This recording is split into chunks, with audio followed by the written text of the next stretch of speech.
Ambassador Singh, may I please continue? May I please request you to continue moderating the session? Thank you.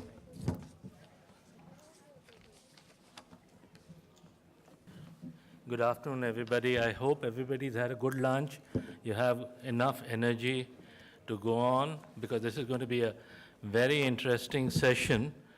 We have a session in which we have 4 speakers talking about the most important economic relationship India has in the East, in East Asia, our relationship with Japan, which encompasses all aspects of trade, economy, investment, and technology.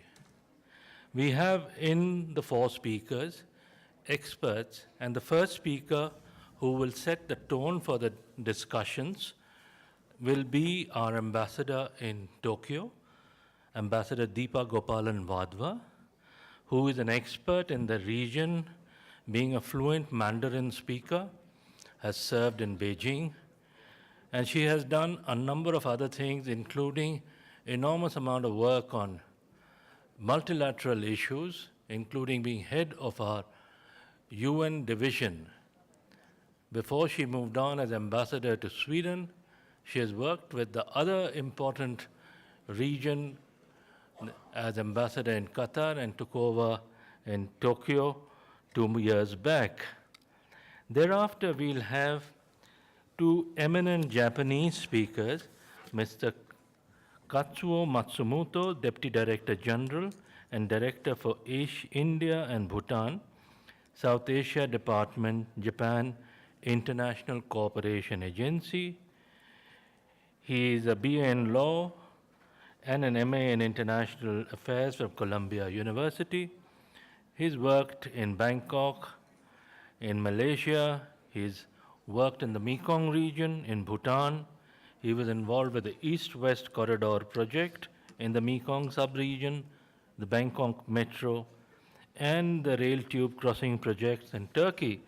And he will use his experience to talk to us about a number of areas of cooperation that are possible between India and Japan.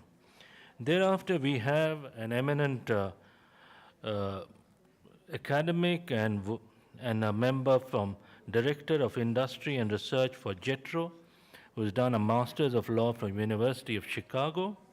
He's an expert in industrial policy, trade policy, and energy policy, and has worked with MITI. Finally, we'll have the conclusion drawn up by my eminent senior colleague, Ambassador Prakash Shah, who has been ambassador in Tokyo from 1992 to 95, and also our permanent representative in Geneva and in New York. He's also been member of the Indo-Japanese Eminent Persons Group, and also later the co-chairman of the Indo-Japan Business Council. He's just now working in the Council for Business and Strategic Analysis. Without further ado, let me request Ambassador Vadva to come, Deepa Vadva to come and set the stage for the rest of the discussion to follow. We are starting some 20 minutes late, so we'll try and curtail our discussions as far as possible. Thank you.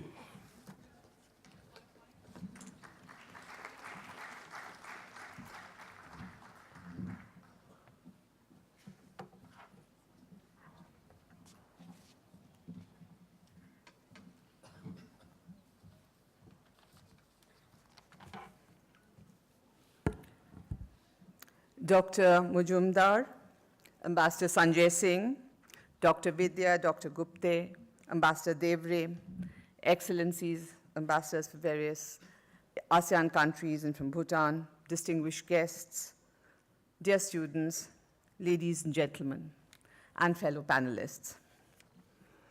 It is indeed a great privilege for me to be here as part of this conference on the Look East, Act East policy, and also a great joy to be on the Symbiosis campus for the first time ever.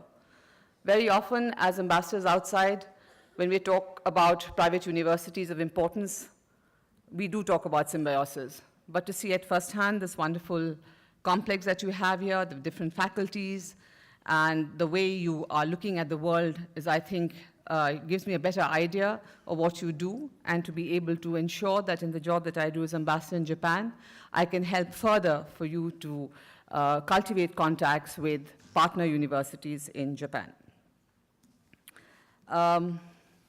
Earlier, when Secretary East, Mr. Wadhwa, said that ASEAN lay at the heart of our Look East policy, I recalled that recently in the Tokyo Declaration, which came from the recently held summit, the Prime Ministerial level summit in Tokyo between Prime Minister Modi and Prime Minister Abe, there was also a sentence that said, Japan was at the heart of India's Look East policy.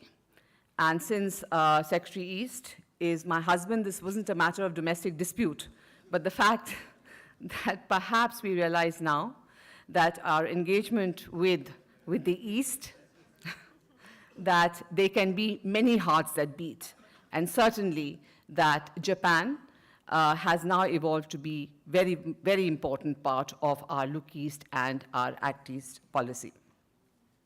Now, I'll just very briefly talk about the Japan-India relations as it stands now. I mean, not much into history. It's been a close relationship, but I think unremarkable till about 2000. And in the year 2000, for various reasons, I think the changes in the world order, the emergence of India as an important economic hub, there was a reappraisal perhaps from the Japanese side of the importance of India, and we had what has been established as the global partnership between Japan and India, which followed on the visit by an important Prime Minister of Japan for us. It was Prime Minister Modi. 6 years later, this was scaled up and enhanced to become a global and strategic partnership, whereby we recognize the fact that there were strategic convergences for India and Japan, which were also restricted not only to the region, not only bilaterally, but also to the world. Recently, when Prime Minister Modi visited in September, this was further enhanced into a special strategic and global partnership. And while these might look as just diplomatic semantics for a lot of people, it says something else, that this is a very special relationship. It has evolved into a very multi-dimensional relationship. And I think both for Japan and India, this relationship is certainly our priority as far as our foreign policy is concerned. In looking at the relationship, I will look at the normal three pillars that characterize a relationship, a bilateral relationship with a country. One is the political, the economic, and I will say the others, which is the soft elements of it. Insofar as the political relationship is concerned, in 2006, when we upgraded our relationship into a global and strategic partnership, a strategic and global partnership, we added an element to it, which was that the prime ministers of our two countries would meet in annual summits. And why has this been important? This has been important, first, the significance of it, that India is the only country in the world with which Japan has such a mechanism, that our prime ministers meet every year. What happens in a situation where prime ministers meet every year is that I think all the rest of the government machinery, and beyond that into the private sector, we all work so that at each meeting, you can add some value to this relationship. Otherwise, there would be no meaning in these annual summits. And thereby, at every summit over these years, we have been able to widen the areas of engagement. We've been able to deepen the areas of engagement where there's existing cooperation between the two countries. So, this has been really an incremental relationship, and there has been very, very positive growth in it, which is there for all of us to see. So this has been an important part of our relationship, the annual prime ministerial summits. Every relationship between two countries needs to have the support of the people, it needs to have the support of governments, it needs to have the support of political parties. And I'm happy to say that the India-Japan relationship is one in which there is bipartisan support on both sides, of the political parties on both sides, across the board, for strengthening the relationship. So right now, as we speak, Japan is going to the polls. Tomorrow, the elections. I mean, I think the outcome is fairly well known. But whatever be the outcome, whether it is in India or in Japan, you know, there is a certain confidence that the relationship is mature enough and will grow no matter who is the political party that is in power. And the other and very important element, I think, of the political relationship as it has evolved is elements on the strategic front, and new elements that are added to it, one of cooperation in the area of defense. Here again, starting from almost nothing, we have now evolved to a situation where the two countries are close enough that we have annual naval exercises. We have signed a defense cooperation agreement when Prime Minister Modi was in India, was in Tokyo. And we are now looking at something much deeper than that. That is to sign an agreement where we will actually talk in terms of transfer of defense equipment and technologies and take the whole relationship to a qualitatively different level. So this really is the political relationship. But it is, I think, the economic relationship with Japan that catches everybody's eye in. And this part of the relationship has been an important, it's been very important for India because we have long looked to Japan as the one country in Asia that could really help us transform our economy and help with our economic development. On the economic side, there have been three pillars of our economic engagement. There was one which predominated the relationship. It dominated the relationship for a very long time, and that was ODA. We have with us here Deputy Director General Matsumoto from JICA. JICA has been really one of our long-standing partners in the development of India. He's going to talk about some of the projects that JICA has done, is doing, and will be doing, particularly in the areas of connectivity. Cumulatively, from the time they began, which was in 1958, we were the first recipient of ODA from Japan.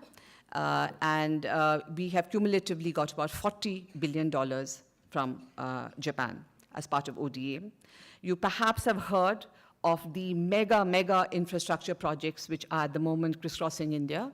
One is the Delhi-Mumbai Industrial Corridor, and the other is the Chennai-Bengaluru Industrial Corridor. These are huge corridors which will sort of envelop about 20 to 30% of the population of India and affect certainly the economic development of those areas. The DMIC, the Delhi-Mumbai Industrial Corridor, is much more ambitious. It's almost a $100 billion project in which Japan has a stake, actually a 26% stake in it. And now we have the Chennai-Bengaluru Industrial Corridor. So what really do the ODA projects seek to do? Fundamentally, build infrastructure in India. I think this is really an important area, and I think there's no better partner for India than JICA and Japan in helping us to identify the areas of our weakness and work with us to build this infrastructure. The other aspect of our relationship is trade. I think we heard before from one of the speakers that we have entered into a comprehensive economic partnership agreement, CEPA, with Japan a couple of years ago, 2011. I'm afraid that bilateral trade figures don't say much because they are at about $16 billion, in fact, have slid a bit over the last 2 years. But one positive aspect from the point of view of the Indian ambassador is that Indian exports have grown. There's much more we can do. Several years ago, we said that we should achieve $25 billion worth of bilateral trade by 2015. I think the date will come and go and it will not happen. But we do have a representative of JETRO here, who I think is going to talk also to us about the prospects of trade. and of investment. Now, the third leg, investment, and that is the most important thing. Because what we really look to Japan is we look for investment, and in terms of investment, we are looking at not only financial investment, but we're also looking at technology that Japan is so famous for. There have been several good developments in the last couple of years. And one of it is that the number of Japanese companies in India has really grown about fivefold in as many years. And now stands at over 1,000. There are about 10 to 15 companies per month from Japan that are looking to come to India and invest and set up offices in India. This is a great opportunity, particularly for the young people over here. I believe several of you learn Japanese, and I think Japanese companies are going to be far more visible here on the Indian horizon, and there are going to be a lot of opportunities for those of you who know Japanese and are interested in Japan, in Japanese companies. So during this, the last summit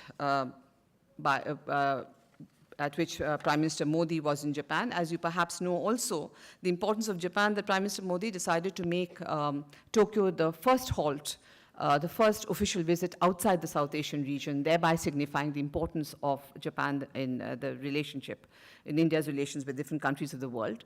And one very major announcement that came out of this, what we call the Tokyo Declaration, was the setting up of a Japan-India Investment Promotion Initiative. And Prime Minister Abe announced that he would make available and try to realize $35 billion of investment into India over a 5-year period, with a doubling of Japanese companies in India over the same period. Now, this is really a large figure. And the challenge before us is how to ensure that we in India are able to provide an enabling environment which will make it easy for these companies to come. And I must say that this is not just numbers and words. Prime Minister Modi, after returning from Japan, has immediately ensured that action is taken. One, he has set up a Japan Plus office in his own office, which is got a couple of Japanese and a couple of Indian senior officers. And this is to facilitate, in fact, to give special treatment to Japan and Japanese companies who look to India. The other thing that has happened is that there is a huge coordination exercise headed by the Cabinet Secretary himself, and we are looking at the various, not only the various proposals or identifying areas of interest, the kind of industries we want to come from Japan, but we're also looking at the issues that Japanese companies face with a view that how we could help to resolve these issues. There are very, very interesting projects in the pipeline. In fact, the Tokyo Declaration came along with a fact sheet for the first time, which was called India-Japan Partners for Common Development. And a reading of this, and I would say particularly the young people can go and see this on the net, it's a whole listing of the projects, and then you realize the width, the breadth of the relationship, the India-Japan relationship, in the various areas that we have ongoing bilateral projects. And also, this Tokyo Declaration says about the new areas in which we're looking at. And important among them, which again will make will have a transformational effect on India, I think, are areas such as the setting up of smart cities, certainly environment-related projects such as the cleaning up of our water bodies, but industrial cities, special Japanese industrial cities. And there are a whole lot of other such projects, energy, particularly clean energy, where we are going to focus in the next 5 years, certainly to be able to attract investment, but also just by themselves, because I think these are areas which are certainly of importance to India, and these are areas where Japan has proven strengths. The third element of the relationship is, I think, the soft area, which is also areas such as education, cultural ties, and perhaps in a way connectivity. And here I'm not talking about connectivity which will be spoken to by my other speakers, but connectivity between the people of India and Japan. And we heard earlier about the importance of tourism. Now, it is actually a fact that while all Japanese do know that Buddhism came from India, I think somehow we are really quite far away from them. And we have to bridge, we have to bring that closeness. There is a general positive assessment of each other from both countries, but it's important for us to be able to bring the two countries closer, and I think that by itself will help. Business will help political linkages as they develop. So there is a huge agenda before us. I must say that as ambassador in Japan, this is perhaps one of the best times ever in our history to be there, simply for the reason that there is such a great interest in both countries in each other. There's such a great deal of receptivity in both countries, and that really helps you to be able to move the relationship forward. Therefore, I think, to begin with, where I end where I start to say that Japan certainly seems to be a very important element, if not entirely the heart of India's Look East and Act East policy. Thank you very much. Thank you, Ambassador Wadhwa, for a comprehensive look at Indo-Japan relationship. And if I have had experience of working with Nalanda University, on which a very eminent Japanese scholar is on the board. And he guides the Nalanda University on the educational side, while JICA has been providing